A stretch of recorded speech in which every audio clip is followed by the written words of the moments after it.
Bismillahirrahmanirrahim. Assalamualaikum warahmatullahi wabarakatuh. Waalaikumsalam. Innal hamdalillah wassalatu wassalamu ala man la nabiyya ba'da sayyidina Muhammadin sallallahu alaihi wasallam ibn Abdillah wa ala alihi wa sahbihi wa nasarahu wa wala la hawla wa la quwwata illa billah amma ba'da.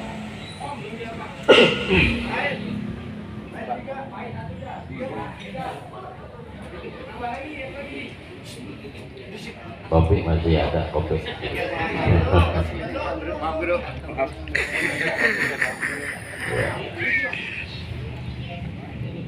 Yaqulullahu ta'ala fi kitabihil mubin wa huwa asdaqul qailin. A'udzu billahi minasyaitonir rajim. Ya ayyuhalladzina amanu taqullaha haqqa tuqatih wa la tamutunna illa wa antum muslimun. Wa qala an-nabiyyu sallallahu alaihi wasallam ittaqillaha haitsu ma kunta kama qala Rasulullah sallallahu alaihi wasallam. Hadratil mukarramin wal muhtaramin yang sama-sama kita muliakan dan sama-sama kita hormati guru kita al-mukarram wal muhtaram Ustaz Ahmad Rosyadi mata'anallahu bi'udhuli hayatih, dan mudah-mudahan berkah untuk beliau insyaallah. Juga guru kita Mukarram Ustaz Ahmad Sami, mudah-mudahan beliau juga sehat dan berkah. Juga para asatidzah lainnya yang mohon maaf saya tidak sebutkan satu persatu namanya. Juga tak lupa Ustaz Hendriana, Ustaz Hen yang hadir, mudah-mudahan Allah berikan berkah pula kepada beliau. Para guru semua, para jamaah sekalian yang hadir, mudah-mudahan Allah ridha kepada kita semuanya. Tak lupa sahibil bait Bang Ucin beserta keluarga, mudah-mudahan pula Allah limpahkan kasih sayangnya dan Allah limpahkan keberkahannya. Ma'asyiral hadirin yang dirahmati Allah subhanahu wa ta'ala, setidaknya malam ini kita diingatkan dengan dua hal. Satu, diingetin rumah, yang kedua diingetin rumah. Satu, rumah yang kita selonjoran bisa, yang kita kongkoh juga enak, yang kita ngopi ya ada, yang kita rebahan juga nyaman. Nanti ada rumah yang tipenya RSSSS, rumah sangat sederhana sekali sehingga selonjor saja susah ya. Nah ini hadirin yang dirahmati Allah subhanahu wa ta'ala, tentang rumah di dunia. Rumah itu dalam bahasa Arab disebut pula dengan sakan. Sakan itu berarti tempat tinggal. Kalau kita ngaji ada istilah sukun. Tukang gorengan juga ada sukun. Kemudian di pasar kita kenal ada yang jual sikit. Nah hadirin yang dirahmati Allah subhanahu wa ta'ala, pertama yang namanya rumah itu sakan. Makna sakan itu adalah tempat tinggal atau ketenangan. Rasulullah sallallahu alaihi wasallam menyebutkan tentang rumah, baiti jannati, rumahku adalah surgaku. Sebab enggak sedikit ternyata baiti nari, rumahku nerakaku. Kalau pulang niat bini cemberut Itu namanya rumah pun rakaku. Kalau pulang bini lihat laki, kagak enak dilihatnya. Anak nyewotin, tetangga ngeselin, maka itu rumah nggak ada sorga-sorganya pisang.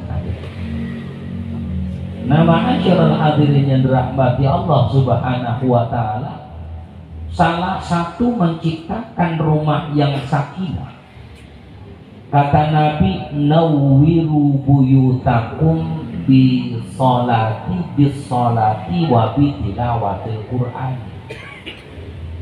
Berilah cahaya rumahmu dengan senantiasa menghidupkan sholat sunnah. Hadirin, hadis ini asalnya bimana sholat sunnah, karena menghidupkan sholat wajib itu di masjid, menghidupkan sholat sunnah itu di rumah.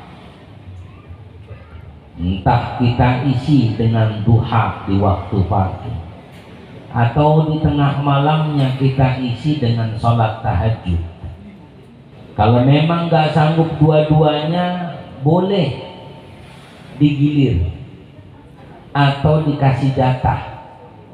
Bininya sholat duha, sebab kalau pagi lakinya pergi, kemudian malamnya lakinya sholat tahajud.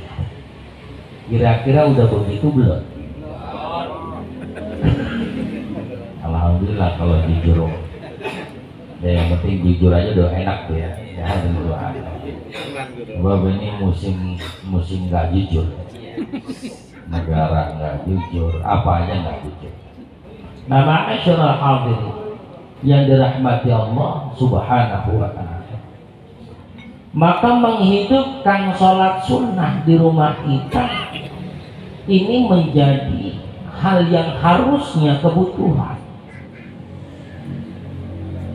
Karena ketika sholat sunnah itu tidak ada di rumah kita, otomatis keberkahan itu hilang.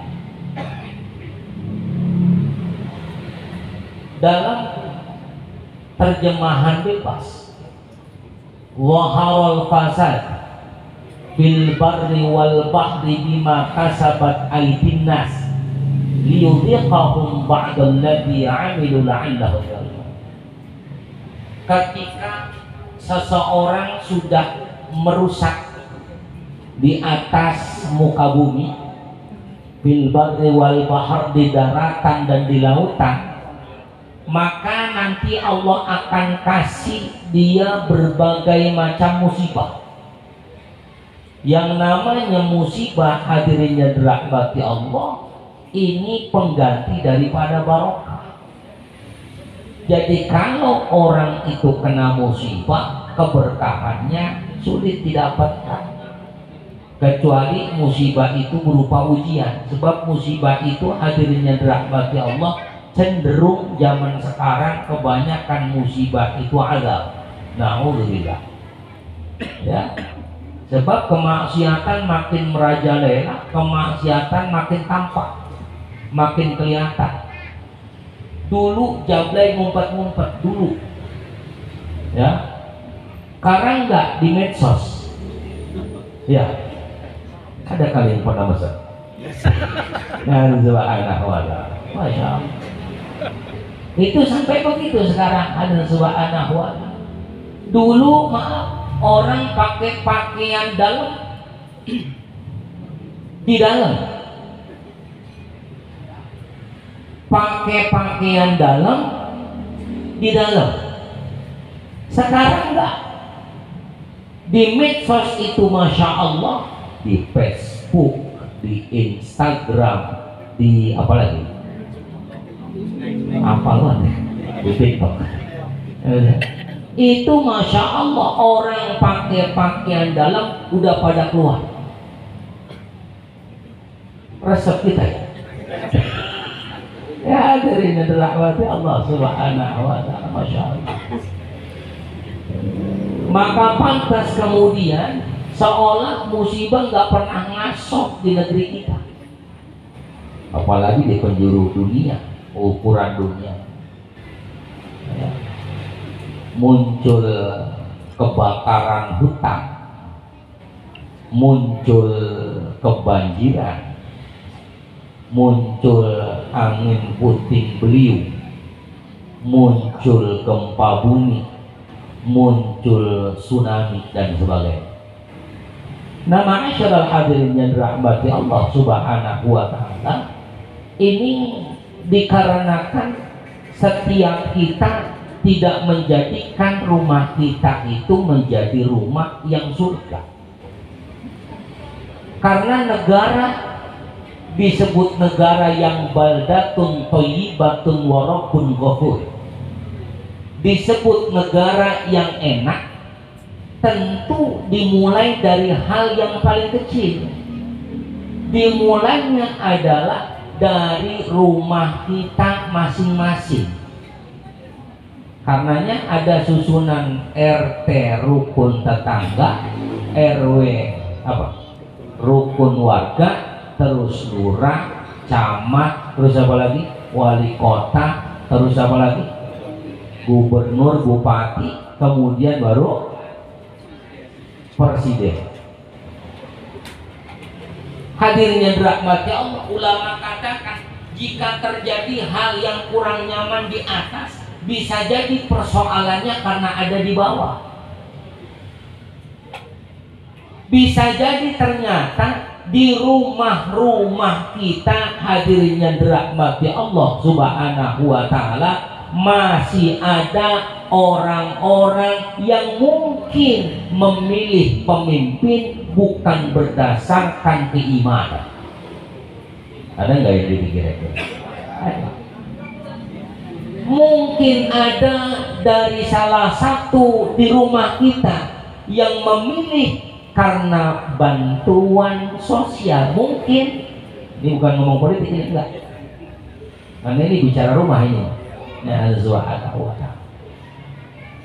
Atau mungkin bisa jadi alasan memilih karena ada serangan si Fajar. Si Fajar nyerang dulu. Ya hadirin yang dirahmati Allah Subhanahu wa taala. Pada akhirnya kekacauan yang kita mulai dari lingkungan keluarga kita, hadirin yang dirahmati Allah, itu sampai ke negara. Hadirin, kita punya anak ya. Kita ini kalau punya anak, hakikatnya anak kita itu bukan anak kita doang. Dia bocah kalau lagi pada tawuran dah, ya, ada yang nanya, bocah mana itu, ya, disebut bapaknya nggak? Enggak, ya, bocah mungkin apa kamu awet, kampung sawah bocah, odau kali kan gitu ya. Berarti anak kita bukan sekedar anak kita, tapi juga anak kampung kita. Lihat, kalau ada anak kita yang ternyata dia ikut kompetisi tingkat internasional, ya, anak mana itu yang menang? Anak Indonesia, iya nggak? Berarti anak kita pun ternyata anak negara. Artinya apa? Segala hal yang berkaitan dengan urusan global, berkaitan dengan urusan besar, itu pasti dimulai dari perkara yang paling kecil. Dimulai dari perkara yang paling kecil. Lah anak kita hadir pun kan gara-gara kecil jadi gede, hadir. Dari kecil jadi, coba kalau nggak gede-gede, kagak jadi. Ya hadirnya dirahmati Allah Subhanahu wa taala. Karena memang dimulai dari perkara kecil, baru muncul perkara yang besar. Maka rumah itu, ma'asyiral hadirin yang dirahmati Allah Subhanahu wa taala, Nabi perintah untuk disolah, hidupkan rumah kalian dengan sholat sunnah. Berbeda nanti ketika kita sholat tarawih. Kalau sholat tarawih sehubung Sayyidina Umar bin Khattab radhiyallahu anhu itu telah mencontohkan sehingga afdolnya sholat taraweh di masjid, di musola. Illa kecuali mungkin bapak berangkat dari mana-mana nyampe rumah udah telat sholat taraweh, silakan sholat taraweh di rumah. Cuman yang udah kalau udah telat mah ya udah. Ya begitu nggak ya? Ya pulang dari mana-mana jam 10 ya. Ya jarang banget yang taraweh, jarang. Ya kecuali orang sini ya. Kecuali orang sini ya. Ya subhanahu wa ta'ala. Pokoknya kalau udah nyampe dari mana-mana biar rebah terus tidur. Kadang-kadang bukan cuman tarawehnya yang hilang, isyaknya bablas. Tapi kalau sahur bangun paling dulu. Ya hadirin subhanahu wa ta'ala. Masya Allah. Ma'asyiral hadirin yang dirahmati Allah subhanahu wa ta'ala. Yang kedua kata Nabi bitilawatil Quran. Ini penting buat Bang Ucin. Rumah yang baru walaupun ini lama tapi casingnya baru nih rumah. Ya. Dulu kan kita masuk ke sini ya. Kagak bisa masuk. Ya, saya kemarin Jumat lalu Masya Allah. Ya, udah kayak di Pondok Indah. Ya, luar biasa. Lihat ke bawah, Masya Allah, indahnya luar biasa. Lihat pelafon, belum. Ya mudah-mudahan Allah kasih rezekinya nih ya.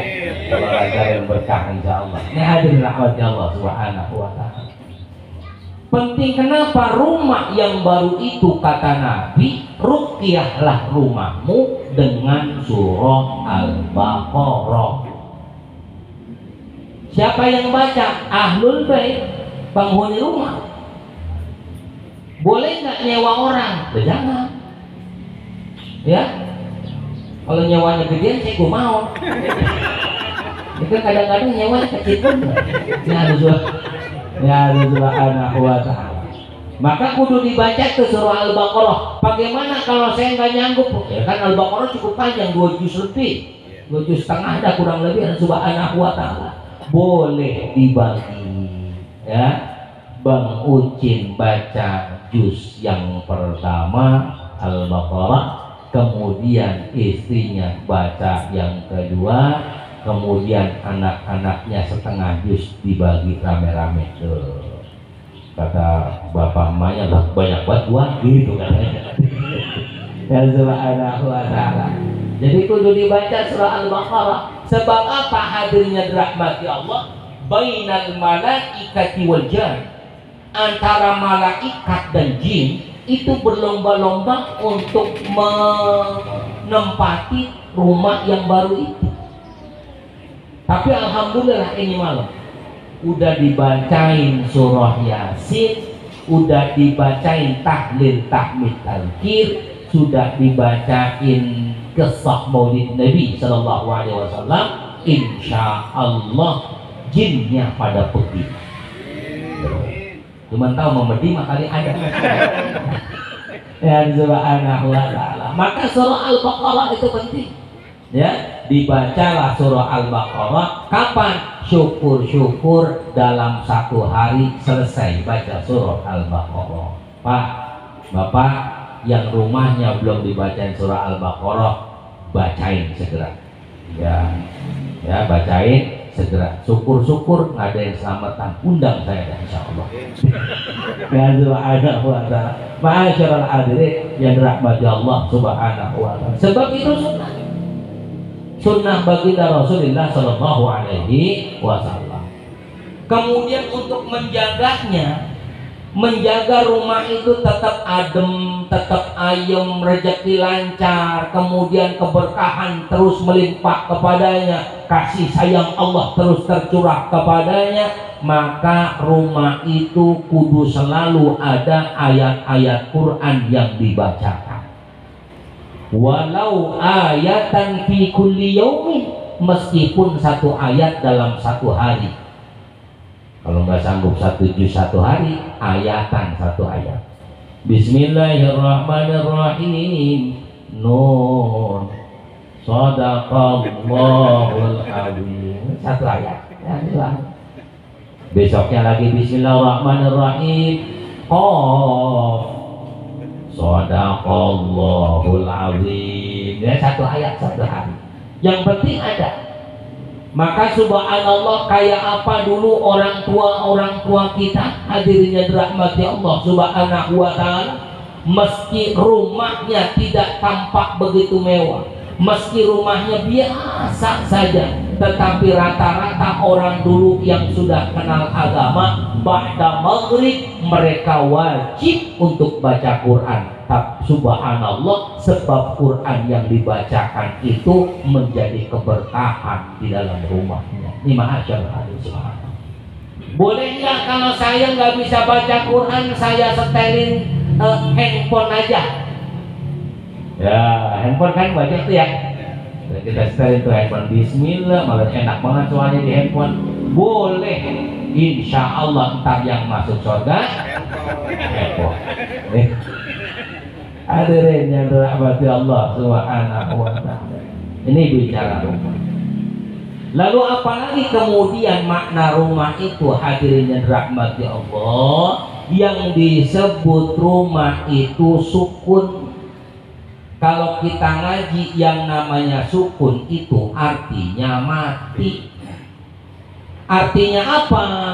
Orang yang menjadi ahlul bait, yang dia berada di rumah tersebut, maka wajib baginya untuk satu, mematikan sifat egoisnya, anania.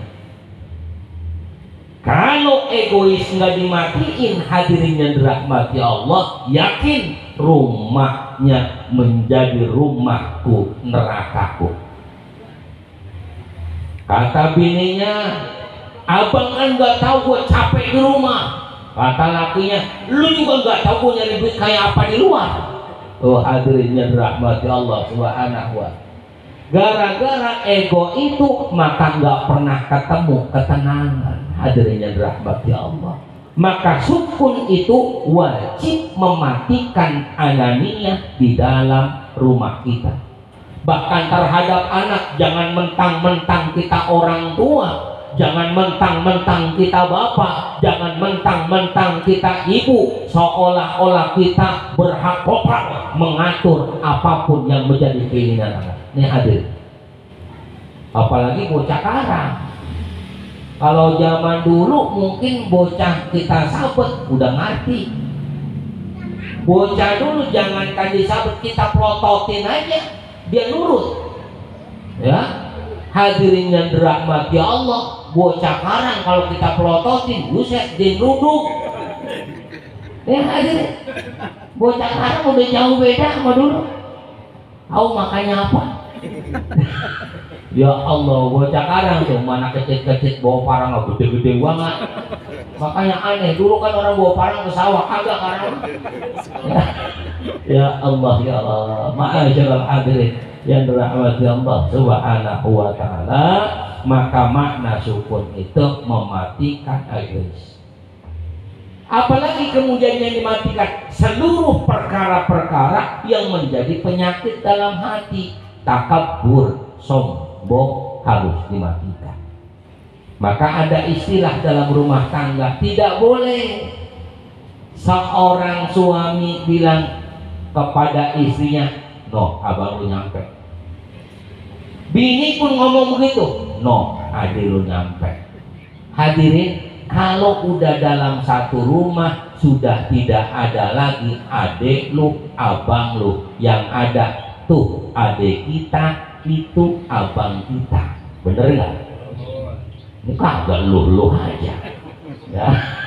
Ya hadirin yang dirahmati Allah subhanahu wa ta'ala. Ponakan bukan ponakan lu, tapi ponakan kita.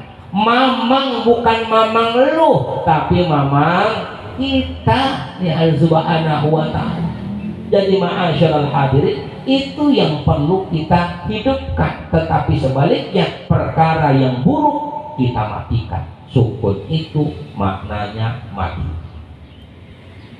Apalagi kemudian sikir, misalkan sukun sikir. Makna sikin itu adalah pisau. Ya. Pisau itu hadirin yang dirahmati Allah, penggunaannya tergantung orang. Bener gak? Itu pisau bisa buat ngiris bawang, bisa gak? Bisa. Buat motong pisang, bisa gak? Bisa banget. Ngutin tuh jawab. Subhanahu wa ta'ala. Buat nusuk orang bisa gak? Bisa nih hadirin yang dirahmati Allah Subhanahu wa ta'ala. Artinya apa? Di dalam rumah itu hadirin yang dirahmati Allah Subhanahu wa ta'ala harus wasyawiruhum fil amri fa idza azamta fatawakkal 'ala Allah innallaha yuhibbul mutawakkil. Apapun bisa dimusyawarahkan, masing-masing punya tugas dan fungsinya. Bagaimana seharusnya anak kepada ayahnya, bagaimana seharusnya ayah kepada anaknya, bagaimana seharusnya ibu atau istri terhadap suaminya, dan bagaimana harusnya suami terhadap istrinya. Jika semuanya sudah paham dengan tugasnya masing-masing, hadirin yang dirahmati Allah, pisau itu insya Allah tidak akan membunuh daripada kebahagiaan rumahnya. Hadirin yang dirahmati Allah Subhanahu wa ta'ala, kalau di rumah yang Allah kasih di dunia ini udah kita rapihin betul-betul, bukan sekedar rapihin bagaimana kita pasang lantainya, bukan sekedar merapikan bagaimana kita pasang plafonnya, tetapi ketika mampu merapihkan isi rumahnya, merapikan anggota keluarganya, insya Allah nanti di rumah selanjutnya di alam barzakh Allah bakal kasih tempat yang disebut dengan Raudhah min Riyadil Jannah. Subhanallah, karena bagaimanapun hadirin yang dirahmati Allah Subhanahu wa ta'ala, dulu kita hidup sendiri, seiring waktu nambah satu jadi dua, seiring waktu nambah satu lagi jadi tiga, seiring waktu nambah satu lagi jadi empat, dan seterusnya. Semakin waktu berjalan, hadirin yang dirahmati Allah, yang empat kemudian menjadi tiga, yang tiga kemudian menjadi dua, yang dua kemudian menjadi satu, bahkan ketika pada akhirnya seluruhnya akan dipanggil oleh Allah Subhanahu wa ta'ala. Ya kan, dulu kita sendiri hidup terus ketemu bini, ya, karena sering kerjasama muncul bocah. Ini ada Subhanahu wa ta'ala. Ya, lambat laun kan Masya Allah ditarikin sama Allah satu-satu. Hadirin, kita masih ingat mungkin sebagian dari kita tahun kemarin masih ada orang tua kita sahur bareng kita, ya enggak? Masih ada orang tua kita puasa bareng kita, masih ada orang tua kita berbuka puasa bareng kita tahun kemarin. Ramadan tahun ini udah kagak. Tahun kemarin mungkin kita masih bareng bini kita, bini kita udah mati. Tahun kemarin kita masih bareng sama laki kita, tahun ini laki kita udah mampus. Maka hadirin yang dirahmati Allah, satu-satu itu bakal kembali. Wa man nu'ammirhu nunakishu fil khalq afala. Ketika Allah panjangkan umur setiap orang, maka dibalikan keadaannya, dibalikin keadaannya yang tadi sendiri kemudian jadi sendiri lagi. Yang dulu kayak bocah, emang bocah dulu mah masih kecil, ya, nanti seiring waktu dijadiin kayak bocah lagi. Dulu bocah kemana-mana dituntun, dulu bocah ngapain aja dituntun, makan disuapin, nanti pun kayak bocah disuapin lagi. Ya, ini kan lihat aja tuh sekarang di masjid-masjid, kebanyakan bocah tuh yang sholat jamaah, giginya kagak. Ya Subhanahu wa ta'ala, ya Masya Allah. Aduh, sebab Allah balikin kayak begitu lagi. Nah hadirin yang dirahmati Allah Subhanahu wa taala, dua hal yang diingatkan pada malam hari ini, rumah di dunia dan rumah di alam barzah. Mudah-mudahan malam ini kita doain arwah almarhum almarhumah, hakikatnya mereka juga pengen rumah di dalam kuburnya menjadi raudhah min riyadil jannah. Sering disampaikan para ulama kita, ya Allah, tiba-tiba penghuni alam kubur kaget, kenapa ini saya dapat pahala haji? No, anak lu berangkat haji. Ya Allah, kenapa saya ini dapat pahala sedekah? Kata emak bapaknya Bang Ucin. No, lihat Bang Ucin nyediain pisang, nyediain duku, nyediain manggis, itu yang dinampak, belum yang dibungkus. Tukar. Masya Allah. Hadirin yang dirahmati Allah Subhanahu wa taala, mudah-mudahan Allah ampuni segala dosa almarhumah kita, dan mudah-mudahan kita Allah panjangkan umur dalam taat, diberikan rezeki yang halal untuk ibadah, serta Allah panggil kita nanti dalam keadaan husnul khatimah, dikumpulkan kita dengan keluarga kita di surganya Allah Subhanahu wa taala. Ala hadhihi niyyah al-Fatihah. A'udzu billahi minasyaitonir rajim. Bismillahirrahmanirrahim. Alhamdulillahirabbil alamin arrahmanir rahim maliki yaumiddin. Iyyaka na'budu wa iyyaka nasta'in ihdinas siratal mustaqim siratal ladzina an'amta 'alaihim ghairil maghdubi 'alaihim waladdallin. Rabbi ighfir lana wa li amin. Pastilah banyak salah saya mohon dukakan pintu maaf yang sebesar-besarnya. Hadanallahu wa lakum minkum. Wassalamualaikum warahmatullahi wabarakatuh.